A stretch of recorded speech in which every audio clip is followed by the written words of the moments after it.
There are so many amazing women changing the course of the world we live in. So, Powered by Passion is a series I created to showcase some of the women in Canberra who are doing just this. They are trailblazers, ushering in new systems and new eras of positive change. They're also disruptors who are creating cultural paradigm shifts in areas like female empowerment, politics, equality, sustainability, business, and social justice. Welcome to Powered by Passion.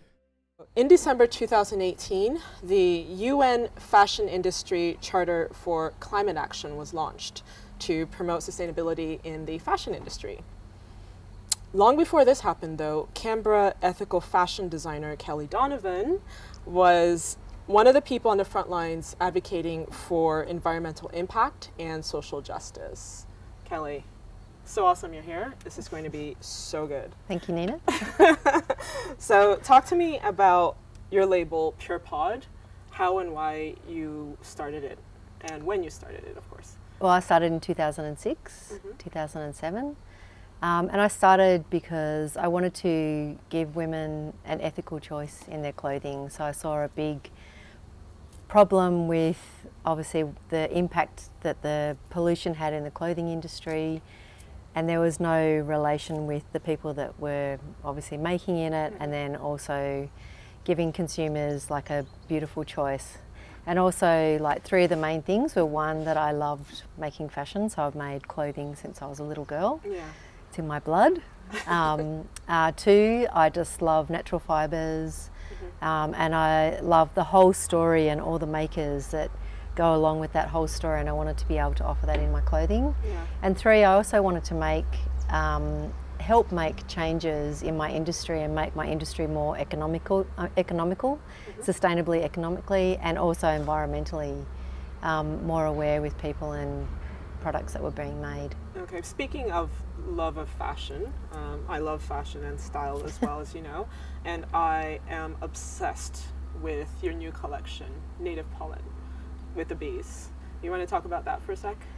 Yeah, so Native Pollen came about because, one, I love bees, and there's a lot of conversation around about bees and how we should be looking after bees in our own gardens, as well as the products and food and things that we buy.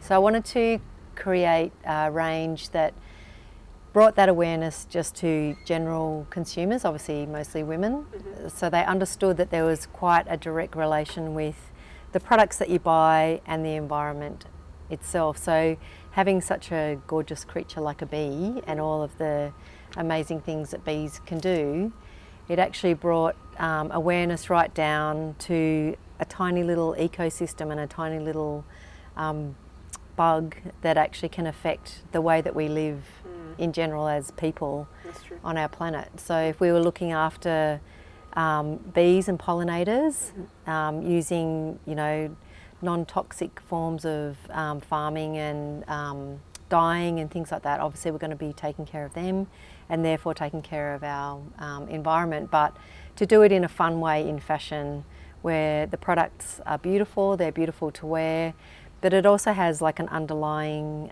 message to the consumer that they can start to look at, what this actually means. And as a designer, you have a big impact with the way that your products are That's produced. True, because it's not often that we think about where our clothes come from, who makes our clothes, how it's made, and what impact it's having, not only on the ecosystem, the environment, but also sometimes even on our own personal health as well. Yeah.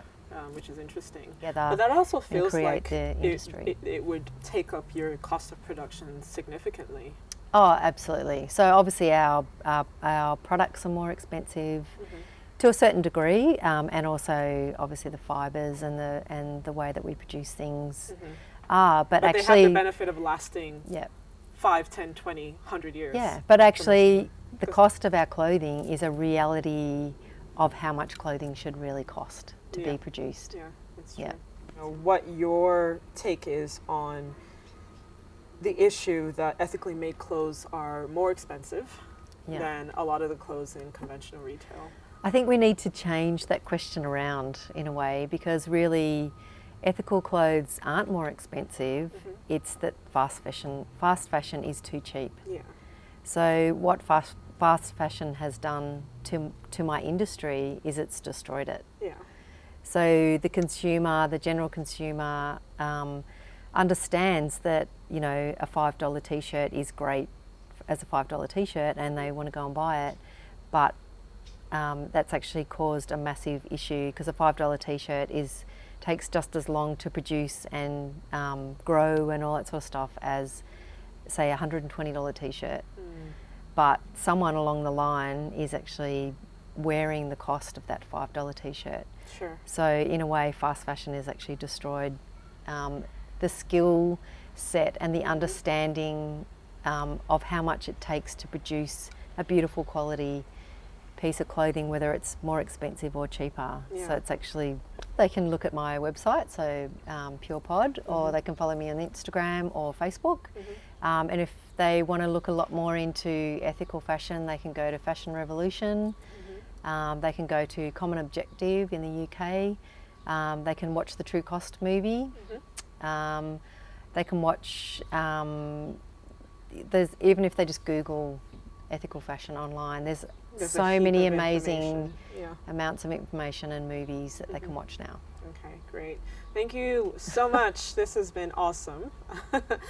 And hope this interview has helped shift your mindset a little bit about fashion, sustainability, and what it's actually doing to the environment, and which ultimately we hope that it might change your behavior a little bit in terms of what you wear and how you consume and dispose of fashion. Thank you so much for watching, and questions or comments, as usual, leave them in the comment box below, and have a lovely week.